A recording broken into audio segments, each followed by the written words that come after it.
This is a Fox News alert. I'm Bret Baier. There is uncertainty tonight in Washington over the future of at least one senior Trump administration official. We are coming to you from the Ronald Reagan Presidential Library and Museum in Simi Valley, California. We'll show you around this amazing facility throughout this special report on the road. It took several months before the first senior official left the Reagan administration. It has only been 24 days into President Trump's term, and he is dealing with his first major personnel issue. The White House press secretary read a statement moments ago saying President Trump is evaluating the situation regarding National Security Advisor Michael Flynn. National Security correspondent Jennifer Griffin has the latest on this breaking story from the Pentagon tonight. Good evening, Jennifer. Good evening, Brett. It's not uncommon for presidents to express full confidence in an aide right before they are shown the door. In response to questions in the hallway leading from the Oval Office to the colonnade, President Trump was asked whether Reince Priebus was doing a good job. He said not a good job, a great job. When asked about National Security Advisor Mike Flynn, the president said, "We're putting out a statement." White House Press Secretary Sean Spicer speaking to reporters just moments ago. The president is evaluating the situation. He's speaking to Vice President Pence relative to the conversation the Vice President had with General Flynn, and also speaking to various other people about what he considers the single most important subject there is, our national security. There seem to be a number of competing camps inside the White House tonight as President Trump decides the way ahead for his national security advisor, Mike Flynn. A senior West Wing source tells Fox News National Security Advisor Mike Flynn met with Vice President Mike Pence this morning and apologized for telling him that sanctions were not discussed in a phone call with the Russian ambassador in December that coincided with the expulsion of 35 Russian spies and the imposition of sanctions in the wake of Russia's interference with the U.S. election. The backtracking followed revelations that there may be transcripts of FBI-intercepted phone calls. According to this White House official, the vice president accepted Flynn's apology. The White House press corps did not ask about Flynn's status at today's press conference with the Canadian Prime Minister, his first press availability since news reports surfaced that Flynn could be fired. There was little public support from White House officials this weekend, fueling the notion that Flynn's job could be on the line. That's a question that I think you should ask the president. General Flynn has served his country admirably. He's a three-star general. He's head of the Defense Intelligence Agency, and I look forward to having more discussions about this in the future. Flynn was supposed to be the keynote speaker tonight at a special operations banquet. He canceled his appearance on Sunday. Flynn was with the president all weekend at Mar-a-Lago, overseeing the visit of the Japanese Prime Minister and the response to North Korea. House Democratic leader Nancy Pelosi called for Flynn's removal. Quote, "This administration has exhausted its excuses. Vladimir Putin's grip on President Trump must be investigated, exposed, and broken. National security demands that General Flynn be fired immediately." The president had a 2-hour meeting with Flynn this morning in which, I'm told, he turned to Flynn and asked his advice on various national security issues. This West Wing official told me the president and vice president were not happy, but he is not going to be gone by the end of the week. Kellyanne Conway said this afternoon that Flynn, quote, "has the full confidence of President Trump. The decision will ultimately come down to one person, Brett, President Trump." Exactly. Jennifer Griffin live at the Pentagon. Jennifer, thank you. Let's get more on this first, what some are calling a major personnel crisis for the Trump administration and what it could mean for this president going forward. Syndicated columnist Charles Krauthammer joins me now from Washington. Charles, your thoughts as this is developing late this afternoon?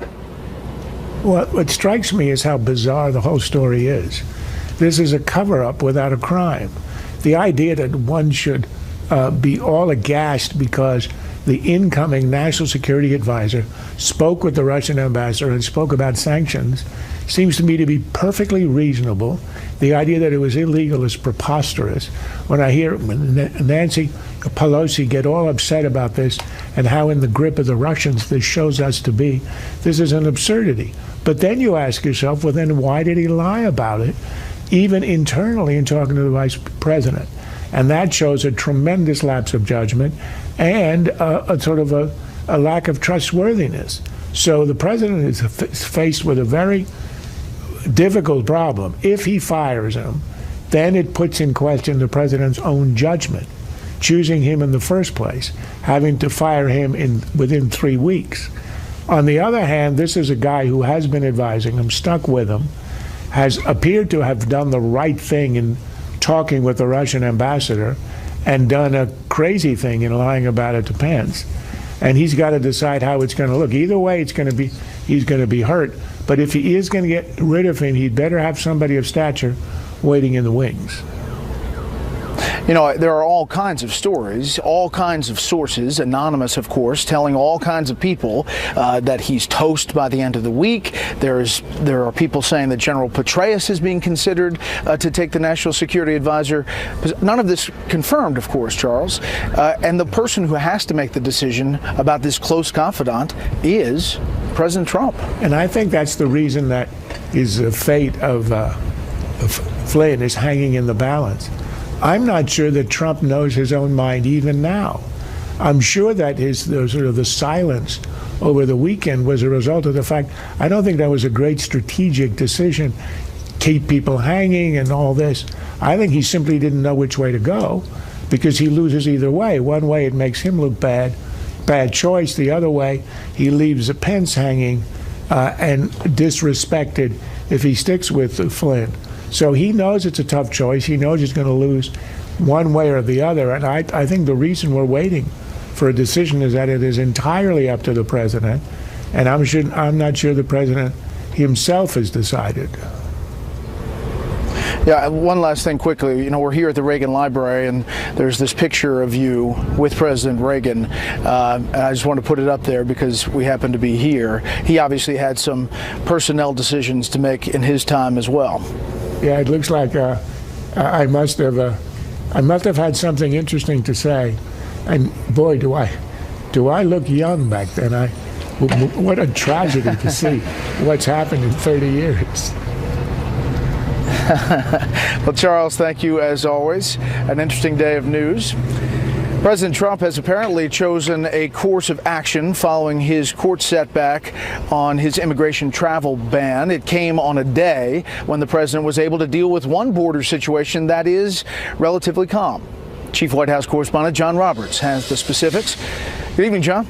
Brett, good evening to you. The Department of Justice today said that it would file a brief with the Ninth Circuit Court of Appeals after one judge on the court last week said that the entire court should vote on whether to rehear the case that the president lost on Thursday night of last week when a three-judge panel ruled against his extreme vetting order. The Department of Justice also asked the Seattle district judge to put on hold any hearings there on the constitutionality of the extreme vetting order until the Ninth Circuit Court of Appeals decides what it's going to do. The Ninth Circuit may hear that case again with a larger panel of judges numbering about 11. In his meetings with Canadian Prime Minister Justin Trudeau today, immigration was very much on President Trump's front page. Their policy on refugees could not be more different. Last year, Canada took in nearly 40,000 refugees from Syria. President Trump wants to ban Syrian refugees indefinitely until a new system of extreme vetting is put in place. We want people to come in in our country, but we cannot let the wrong people in, and I will not allow that to happen during this administration. Canada has always understood that keeping Canadians safe is one of the fundamental responsibilities of any government, and that's certainly something that we're very much focused on. At the same time, we continue to pursue our policies of openness towards immigration refugees without compromising security. The United States and Canada share the longest undefended border in the world. There have been examples where people who would commit acts of terror in the United States have come across that border. Today, President Trump was asked if he believes the northern frontier is secure. You can never be totally confident, but through the incredible efforts already, I see it happening, of formerly General Kelly, now Secretary Kelly. We have really done a great job. We're actually taking people that are criminals, very, very hardened criminals in some cases, with a tremendous track record of abuse and problems, and we're getting them out. And that's what I said I would do. The Department of Justice is this week working on a new executive order to reinstate the president's immigration ban. It is expected to contain very specific language exempting legal permanent residents as well as certain current visa holders. The White House fully and forcefully expects any new order will easily pass legal muster. And unlike the rollout of the original executive order, which even the Speaker of the House, Paul Ryan, said was confusing, the White House plans, if and when it releases a new executive order, to have a full plan ready to go to completely inform people as to what it does, what it's all about, and when it will be implemented. Brett? John Roberts live on the North Lawn. John, thank you. President Trump's first few weeks have been nothing if not contentious. A lot of the resistance is actually coming from within his own government at times. Tonight, Chief Washington correspondent James Rosen tells us why and perhaps what the president can do about it. Most federal workers are good people of varying competence who execute their duties faithfully. But some bureaucrats, as Fox News has reported, are using encryption apps and leaks to try to derail President Trump's policies. Already we've seen leaked transcripts from his calls with heads of state and leaked draft language from his executive orders. Certainly, we've seen a greater tsunami of leaks at a very earlier stage than we necessarily would have seen in other administrations. As he surveys the world from the Oval Office, the new president might well imagine himself surrounded by saboteurs. So how can he combat this determined enemy from within? Some allies on Capitol Hill, alarmed by the tempo and sensitivity of the early leaking, want to see criminal prosecutions if possible. Republican Congressman Devin Nunes is chairman of the House Intelligence Committee. We're going to identify all of these leaks that have occurred over the last 60 days, and we're going to let the FBI know that we want to have an assessment on this. As documented in Nixon's back channel to Moscow, a new study by historian Richard Moss of the U.S. Naval War College, the 37th president and his national security advisor, Henry Kissinger, often circumvented the bureaucracy through secrecy. I'm not sure that it's possible nowadays. The national security staff that Kissinger had at his disposal was approximately 40 people strong. The current National Security Council is over 400 people. President Trump could try speed, implement his policies quickly before bureaucrats can subvert them, but the pitfalls of rushing reforms have already been made plain by his experience with the executive order on immigration. They rushed it out very quickly. Even they recognized the problems in implementing this.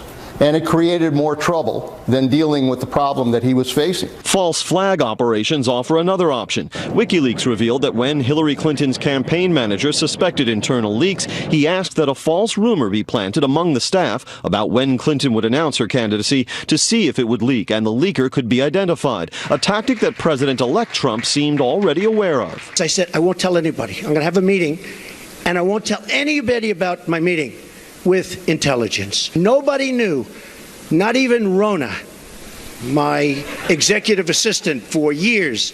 She didn't know. I didn't tell her. The meeting was had, the meeting was over, they left, and immediately the word got out that I had a meeting. Sources say the White House is aware of its problem with leakers and reviewing ways to combat it, and that the president and his advisors are also mindful of the need to take action that does not itself stray over the line into illegality. Brett? James, thank you. We are awaiting confirmation votes in the Senate for two more of President Trump's cabinet nominees. And while we wait, Democrats are doing their best to score more points by questioning the president's truthfulness. Chief Congressional Correspondent Mike Emanuel is on Capitol Hill tonight to tell us where things stand right now. After Republican complaints of Democrat obstruction on cabinet nominees, tonight the Senate is expected to confirm Steve Mnuchin for Treasury Secretary and David Shulkin for Veterans Affairs Secretary. It's been really disappointing to see the historic level of obstruction by Senate Democrats. The Senate Democratic leader took the opportunity this afternoon to take the swipe at President Trump and his team. Turns out President Trump was using populist rhetoric to cover up a hard-right agenda, which will be carried out by this bevy of billionaires and bankers and hard-right ideologues.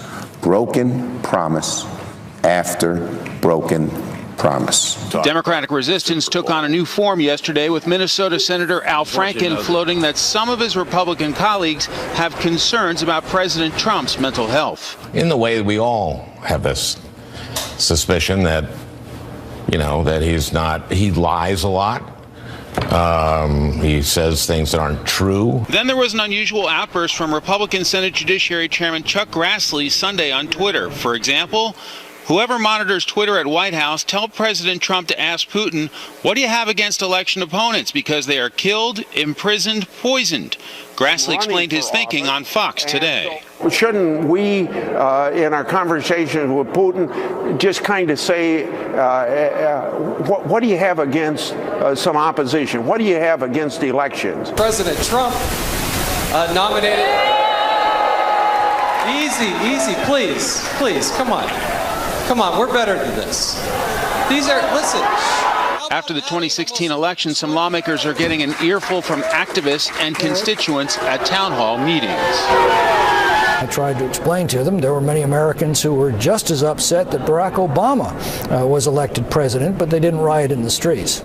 Beyond the election hangover, what would make life easier for some of those House Republicans would be a defined health care replacement plan. It would take away some of the uncertainty and give them something to sell during those town hall meetings. Brett? Mike Emanuel live on the Hill. Mike, thank you. One of President Trump's senior advisors is trying to bolster the case that massive voter fraud was committed in the November election. Senior correspondent Eric Shawn has been following this issue for us for months. He has our report tonight from New York. Senior White House policy advisor Stephen Miller offered no evidence to back up his voter fraud claim that people are illegally bused to New Hampshire from the neighboring state of Massachusetts. Do you have that evidence? I've actually, having worked before on a campaign in New Hampshire, I can tell you that this issue of busing voters into New Hampshire is widely known by anyone who's worked in New Hampshire politics. It's very real. It's very serious. Fox News could find not one case brought by New Hampshire prosecutors of voter fraud by bus. State election officials say voter fraud cases are isolated and sporadic. The 4 being investigated now do not involve a bus. Political insiders have long thought that some out-of-state presidential campaign workers vote in New Hampshire because all they have to do is declare a domicile. The state law says in part, quote, an inhabitant's domicile for voting purposes is that one place where a person, more than any other place, has established a physical presence. Democratic State Attorney General Joseph Foster insists it does not happen in the thousands, saying, quote, simply put, the allegations by President Trump are baseless. We know of no widespread voter fraud, nor has any been brought to our attention. It is simply untrue. The state also has a photo ID law.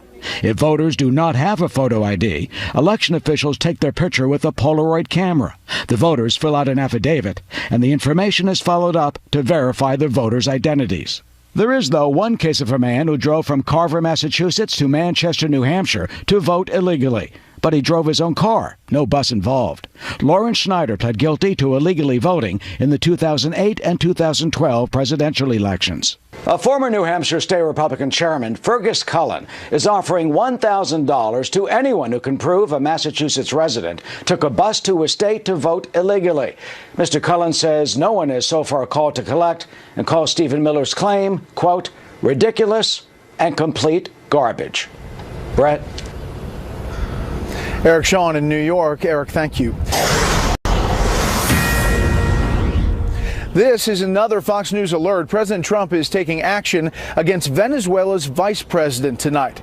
Minutes ago, the administration announced the U.S. will sanction the official the U.S. is accusing of being a drug kingpin. Correspondent Rich Edson has the story live from the State Department tonight. Good evening, Rich. Yeah, good evening, Brett. And that extraordinary announcement, the sanctioning of a country's vice president, comes after Treasury officials say was a multi-year investigation of that person. And now, because of those sanctions, Americans are prevented from conducting business with the vice president of Venezuela, Tariq el-Assami. Treasury also says it could freeze his assets. In a statement, the department says, quote, he facilitated shipments of narcotics from Venezuela to include control over planes that leave from a Venezuelan airbase, as well as control of drug routes through the ports in Venezuela. The administration also says he oversaw narcotic shipments from Venezuela to multiple locations, including Mexico and the United States. Relations between the U.S. and the regime in Venezuela have been at a really adversarial point for many years now, and this announcement likely makes that much worse. Senator Bob Menendez and Congresswoman Eliana Ross-Lehtinen had led an effort to push the Trump administration to move forward on sanctions and punish the Venezuelan president, Nicolas Maduro. In a statement, they write, quote, "We welcome these sanctions because they signal a fundamental step in charting a positive role the United States can continue to play given the deteriorating crisis in Venezuela. With democracy under total siege in Venezuela and without any due process or rule of law left, we can and must do more to hold the Maduro regime accountable." Venezuela has basically been in an economic freefall with the collapse of oil prices. Brett? Rich Edson live at the State Department tonight. Rich, thank you. As the Syrian government conducted at least 8 chemical weapons attacks using chlorine gas during the final months in the battle for Aleppo. Human Rights Watch says its report is based on witness interviews and video footage. It says government helicopters carried out the attacks in rebel-held eastern Aleppo. It reports 9 civilians were killed, including 4 children, and 200 injured. The government has previously denied using chemical weapons. The federal government in the U.S. took in more than $1 trillion in revenue in the first 4 months of the fiscal year. That is a record and up about a half a percentage point from the previous year, taking in the most of your money. But the government is also spending the most. It spent $1.25 trillion, an increase of 0.2 of a percentage point from a year earlier. The U.S. government reports a $51 billion budget surplus for January, and that is smaller than last year's. Record highs, though, all around today on Wall Street. The Dow gained 143. The S&P 500 finished ahead 12. The Nasdaq was up 30. As we told you earlier, we are coming to you from the Ronald Reagan Presidential Library and Museum in Simi Valley, California. Well, about 425 miles north of here, there is a very hazardous situation involving the nation's tallest dam. Nearly 200,000 people who live in the shadow of the Oroville Dam had to leave their homes last night as part of a spillway showed dangerous signs of erosion. Correspondent Claudia Cowan is live right now at the top of that dam. Good evening, Claudia. Good evening, Brett. Well, the situation here in Oroville is fluid. We understand that the water level here in this reservoir is dropping. It's about 6 feet now below the rim, so that is good news, dropping about 4 inches every hour. And that emergency spillway that was teetering on collapse yesterday is holding. The problem is officials need to get this lake level lower. They need to do it fast. Engineers are focusing on repairing Oroville Dam's emergency spillway, which suffered severe erosion damage over the weekend. Convoys of trucks delivered boulders that were used to fill dozens of super sacks. The plan is for Black Hawk helicopters to lower the sacks into the damaged areas and shore up what is essentially a huge ravine that had never been used before. This weekend, there was no choice. The reservoir is considered full at 901 feet. As of 11 a.m. Saturday morning, the water was 6 inches over that limit and started to pour over the emergency spillway. By 3 a.m. Sunday, the reservoir's surface crested at over 902 feet. 6 hours later, lake levels were dropping and are continuing to drop tonight. Continuing to fall. That's also an important point. Our objective is to lower the lake level by 50 feet in order to prepare for future inflow of water. More than 180,000 people were ordered to evacuate, sparking traffic jams and concern among residents. Multiple accidents with injuries on the freeway coming over from Oroville. We were pulling a trailer and it took almost 2 hours. Everyone's panicking. Everybody just got to remember that we're okay at the moment. Try to keep calm. Evacuees and engineers are focused on the weather as more rain is in the forecast for later this week. And those mandatory evacuation orders remain in effect. Now, Brett, this is certainly going to be one of the biggest fix-it jobs this part of Northern California has ever seen, as well as one of the most expensive, more than $200 million just to make repairs on the main spillway here at the Oroville Dam. And perhaps you can see the spray coming off as that water pounds against some of the damaged concrete due to erosion earlier last week because of all the storms we've had. And there's also a chance that that spillway will have to be replaced altogether. It's going to be very expensive. Back to you. Claudia Cowan live on top of the Oroville Dam. Claudia, thank you. A federal judge in Washington has denied a request by 2 Native American tribes to halt construction of the final segment of the Dakota Access Pipeline. Lawyers for the Standing Rock and Cheyenne River Sioux claimed drilling under a lake threatens clean water they say is essential to their practice of their religion. Last week, construction on the pipeline resumed after the builders received approval from the Army. Prosecutors in Puerto Rico have smashed a ring of current and former TSA workers that allegedly smuggled 20 tons of cocaine into the U.S. during an 18-year conspiracy. The cocaine was worth as much as $100 million on the streets. A congressional source tells Fox News the charges point to the dangers of inside threats, since the suspects could have smuggled explosives instead of drugs.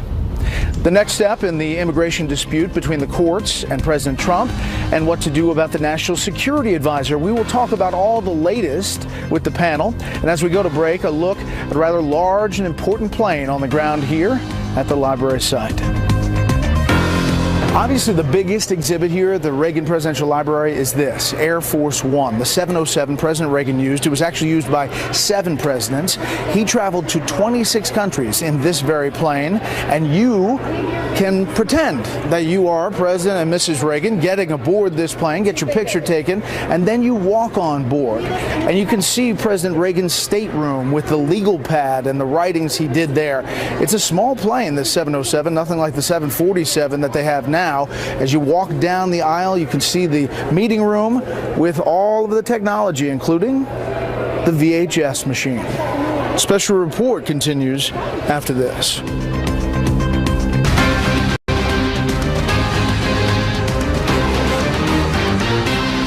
General Flynn does enjoy the full confidence of the president. Mr. Vice President, what can you tell us about your relationship with the National Security Advisor, Flynn? Do you have confidence in him? Did he lie to you? The president is evaluating the situation. He's speaking to Vice President Pence relative to the conversation the Vice President had with General Flynn, and also speaking to various other people about what he considers the single most important subject there is, our national security. Well, this is the personnel issue that's being dealt with in Washington now, and you hear different things from the administration officials. Kellyanne Conway saying National Security Advisor General Michael Flynn has the full confidence of President Trump, but the statement late this afternoon about the National Security Advisor suggests that they're going to look into it. And just, you heard Sean Spicer say that, but just moments ago, the pool asked President Trump, what are you going to do with General Flynn? And he said, we just put out a statement, get it from Reince. And the reporter says he's going to stay with you, stand by him, support him. And the president responds, we just put out a statement. So not getting pretty much any more details on that back and forth. With that, let's bring in our panel from Washington. Charles Hurt, opinion editor for the Washington Times. Mara Liasson, national political correspondent of National Public Radio. And Tom Rogan, columnist for National Review and Opportunity Lives. Mara, your thoughts on what we're hearing and reading between the lines in some of these statements? Well, I was at the White House today, and it was pretty chaotic. And, 4:12 p.m., Kellyanne Conway says Flynn has full confidence. 5:12 p.m., Donald Trump walked past the scrum of reporters outside Sean Spicer's office to say that there's this statement that he's evaluating. Well, that doesn't sound like he has full confidence. So I think the bottom line is, nobody speaks for Donald Trump. We've got to wait to hear what the president decides himself. It sounds like Flynn's fate is still up in the air. So just to explain to everybody, Charlie, where this comes from, and this is a phone call between General Flynn and a Russian official, and talking about possible sanctions, a conversation that he did not tell Vice President Pence, who then said they didn't talk about sanctions. Well, and specifically indicated that they had not discussed that with Pence. And as usual, here in Washington, it's as is often the case, it's not the original action that is the problem. It is, as you point out, the way people respond to it after the fact. The thing that he possibly violated the Logan Act is a very obscure thing that is would be very hard to sort of prosecute a case against General Flynn on that. But the idea that he would then send Vice President Pence out to basically lie for him, that's a real problem, especially for a guy like Vice President Pence, who has put so much of his credibility on the line to assure so many conservatives, so many Republicans on Capitol Hill who weren't all that sure about Donald Trump early on. They trusted him because of Pence, and so that kind of treatment of Pence by Flynn that's a real problem. Tom, does Flynn stay or go? I think he's going to go. I think what you're seeing here in this sort of contradiction in statements is a reflection of the fact that President Trump is backing away, probably so that Mike Flynn feels it's best to resign. I mean, those statements in their sort of ambiguity are to me an absence of support. And I think the secondary reason why General Flynn is probably going to go is that the fury behind the scenes in the intelligence community about, as Charles says, the lie essentially after the original statements on the nature of the phone call is such that in the context of the president's relationship with Russia, they want blood. Yeah, Mara, I want to turn now to the talk about immigration and the president meeting with the Canadian Prime Minister today, talking about the immigration order. Take a listen. We want to have a big, beautiful, open door, and we want people to come in and come in our country, but we cannot let the wrong people in. We are getting such praise for our stance, and it's a stance of common sense. Maybe a certain toughness, but it's really more than toughness. But there have been times where we have differed in our approaches, and that's always been done firmly and respectfully. The last thing Canadians expect is for me to come down and lecture another country on how they choose to govern themselves. All right, so Mara, your thoughts on those statements, number one. Number two, yeah, definitely different. And number two, what happens next with this executive order? Well, first of all, they have a big decision to make. They can try to rewrite the executive order to make it unobjectionable to the courts, or they can pursue the court challenge all the way to the Supreme Court, see how far they can get. What I think you saw just there is Canada has made it pretty clear it's going to take refugees. You can't go to America, come to Canada. We're the open, welcoming, inclusive country, but Prime Minister Trudeau is very diplomatic, and he's not going to come down here and make a protest in the White House. But I do think that the immigration order is kind of TBD. They have choices to make. Over the weekend, President Trump suggested maybe it would be rewritten, and we're waiting to see if they actually do that. Charlie. You know, Brett, one of the things that I was struck by with that joint press conference between the president and the prime minister was the prime minister was asked about, a few months back or a few weeks back, he had kind of tweaked President Trump by sending out that picture of him holding a refugee from Syria, a clear sort of kind of needling of Trump and this order to restrict the refugee travel to the country. When he was asked about that, he responded in a decidedly different tone. He very much picked up Trump's tone of talking about national security and the importance of national security to him and the importance of keeping Canada safe from the same things that Donald Trump has been talking about. And I just thought that was sort of an interesting change of tone. Obviously, they are two very different politicians, but I think that Prime Minister Trudeau does understand that the terror threat is no it's no laughing matter. Yeah. Next up with the panel, just how far will North Korea push the new American president? And as we go to break, a look inside a replica of the president's Oval Office. Here in the Reagan Library is an exact replica of the Oval Office, what it looked like for President Reagan. The measurements are the same, the rug is the same, all the decorations are the same. In fact, the rug here is now being used in President Trump's Oval Office, and so is this desk. This is a replica of the desk that sits in the Oval Office today, the Resolute desk. And on the side, a sign, "It can be done." Ever the optimist, President Reagan. Special report continues after this. Obviously, North Korea is a big problem, and we will deal with that very strongly. This president is committed to a fundamental rebuilding of the armed forces of the United States that will, again, send a signal to the world that America's strength will not be tested. North Korea, one of the biggest tests on foreign policy for President Trump early in his administration. We are back with our panel. Tom, after this ballistic missile firing, the longest distance that North Korea has managed to test a missile, your sense of the level of concern in the foreign policy community and what the world is doing about it? I think heightening, and one of the reasons I think it's heightening is because of the sense of distraction with Russia, with Iran, and the North Koreans traditionally have sought to take advantage from those distraction elements to push themselves back onto the radar. But I think the broader point here is the synergy between North Korea ballistic missile development and Iran's ballistic missile development, because in both cases they disrupt the fundamental nature of what has been the balance of power politics of the United States in those two parts of the world, which is the idea that nuclear-capable nations will not be able to project that power or to have a blackmail capability to project that power. And now in both senses, it is degrading. The Chinese foreign ministry spokesperson reacted to this test, and here's what he said.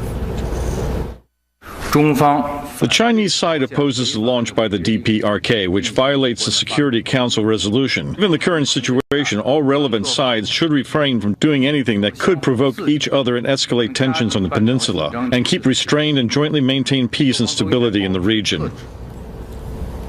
You know, very diplomatic answer there, Mara, but everyone points to the Chinese. They don't want some major attack in North Korea either because of the exodus of North Korean refugees that would flood into China. So how do you use or leverage China into action? Well, that's a really good question, and Donald Trump talked a lot about this during the campaign. He wanted China to take care of the North Korean problem. And what I think is really interesting, if there's a pattern at all in Donald Trump's foreign policy, it's on a bunch of things. Iran, Israel, China. He seems to be coming back to the norm, to the mainstream policies. On Iran, he just put unilateral sanctions on, pretty much what the Obama administration has done. On Israel, all of a sudden, maybe settlements are not such a great idea. And then on China, after he said he'd only agreed to the one China policy if he got something from China on trade, all of a sudden he's reaffirming it.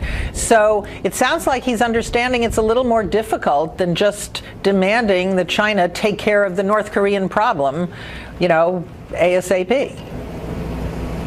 We often hear, Charlie, at the beginning of an administration, North Korea saber rattles and they get the attention of the world, and then they get some deal where they get money or food. Yeah.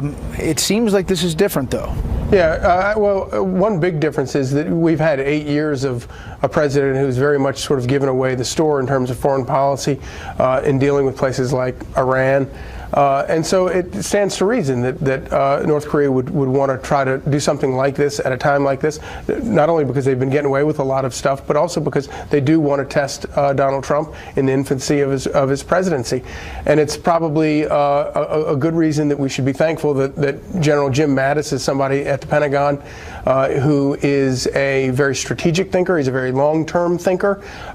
He believes in sort of big, well-researched and smart strategy for dealing with things like this. And I think that will, listening to people like General Mattis will serve President Trump very well.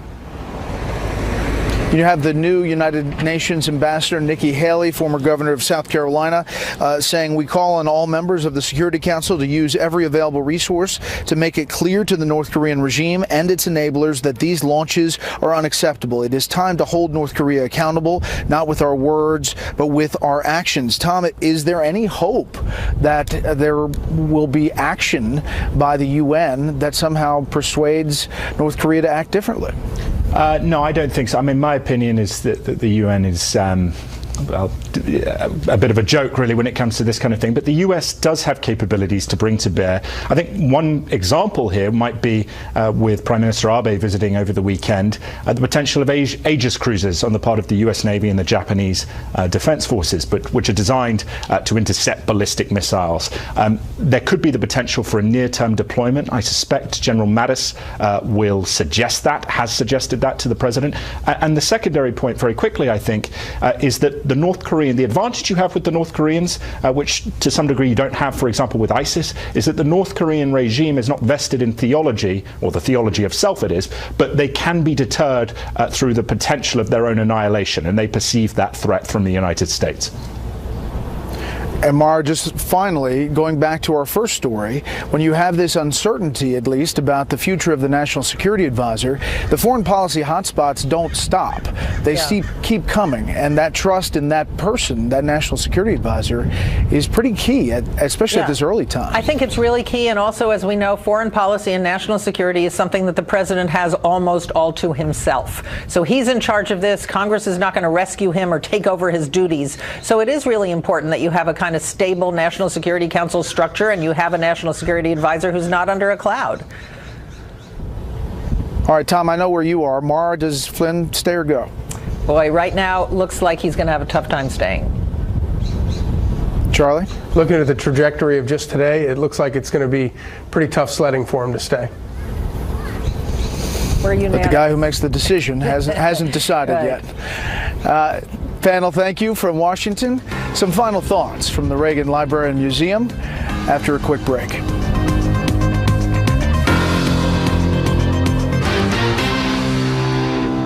Finally tonight, a big thank you to the folks here at the Ronald Reagan Presidential Library and Museum in Simi Valley. I'll be speaking to a crowd here tonight about my book, 3 Days in January, Dwight Eisenhower's Final Mission. Thank you for making it a New York Times bestseller for the past 4 weeks. This Wednesday, special report will come to you from the Richard Nixon Library in Yorba Linda, California, and will be in Los Angeles tomorrow. As we leave you tonight, a look at the final resting place of President Ronald Reagan and his wife Nancy, who was laid to rest in 2016 next to her husband. On the marble behind the gravesite, the quote, "I know in my heart that man is good, that what is right will always, eventually triumph, and there is purpose and worth to each and every life." A quote Ronald Reagan delivered at the library here when it began. Thanks for inviting us into your home tonight. That's it for this special report. Fair, balanced, and unafraid. The first 100 days hosted by Martha McCallum starts right now.